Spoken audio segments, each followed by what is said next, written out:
Si svolgerà ad Agrigento il prossimo 8 luglio il primo forum economico italo-libico. Ho scelto Agrigento per la sua posizione strategica rispetto alla Libia e al Mediterraneo, afferma l'onorevole Alfano. Sarà un evento di particolare rilevanza per la definizione in prospettiva degli scenari per la ripresa economica della Libia. La Libia costituisce storicamente un partner d'eccezione per l'Italia, non solo sul piano politico e della sicurezza, ma anche su quello economico.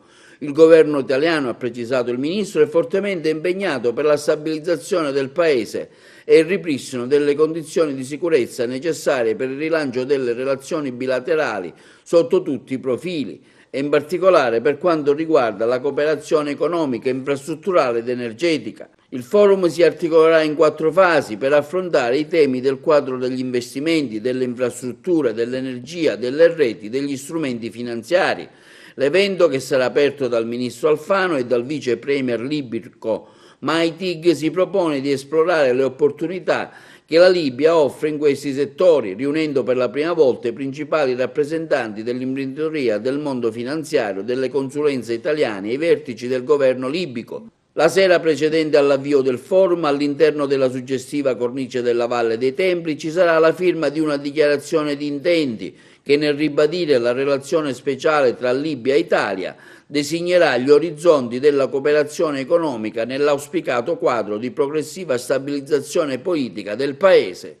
È una iniziativa che ho voluto assumere per ribadire la centralità di Agrigento nella collocazione strategica rispetto alla Libia.